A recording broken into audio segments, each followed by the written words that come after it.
Remember when I got my first snowboard. It was Christmas, I was 8 years old, and when I got it, I thought I was the crap. I thought I was pretty cool. I had just gotten a new snowboard. And I continued to think that until I actually got on the snowboard and tried riding it. I realized it was a lot harder than I thought. It's not very easy. I fell quite a bit, and I soon realized that I'm not the crap. But as I rode and I kept doing it, I realized that this was something I really loved. This is something that I was passionate about, and this is something that was fun. This was fun to do. But you know, with everything, anything really you're passionate about, or any sport you do, there's a lot of risks involved in doing it. And with snowboarding, there tends to be a lot. I looked it up, and Michael Roberts, in an article, wrote in 2018 about how 44 people had actually died in the 2016-2017 snowboarding season.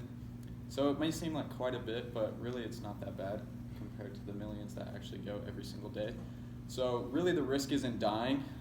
You don't have to worry necessarily about dying quite as much, but more subtle injuries like broken bones or running into trees and maybe messing your face up or something.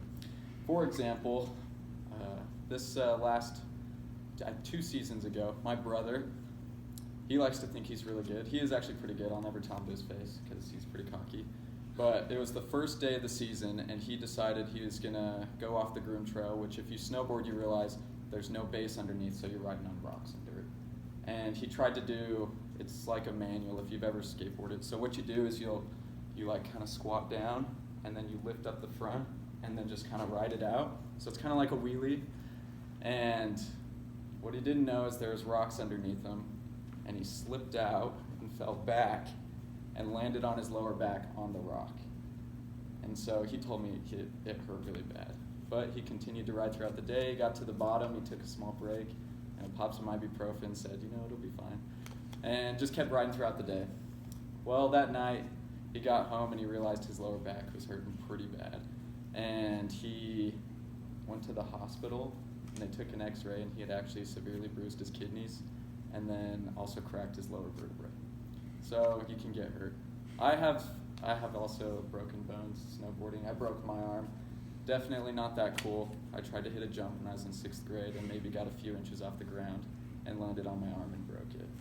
And it's all on video too, but I will not show you. So there is a lot of risks involved. So why would people snowboard if there's the potential you'll get hurt? So Danny Davis, he's a professional snowboarder, and he was interviewed by Hannah Baxter in 2018. And I just wanted to share a little bit of what he said of why he snowboards. And he says, "We get to explore the world, and that's a big part of why the fun doesn't stop. I'm living my dream that I dreamt as a kid." And so really, you get to travel all over to go ride in these places. And seeing something in the summer, seeing nature in the summer is one thing, but when you see it in the winter when it's covered in snow, it's completely different. And it's so cool because you can do it all over. Japan's a really popular place to go snowboarding. A lot of places in Europe, you go to Germany, Switzerland, Sweden, France. There's tons of places all over there that you can go ride. So if you love to travel, it's a great way to get around. But I think why people really do it, and why snowboarders really love to snowboard, is because they're passionate about it. And it's important to find a passion. Benjamin Schellenberg wrote an article on passion in 2018 and about why it's important.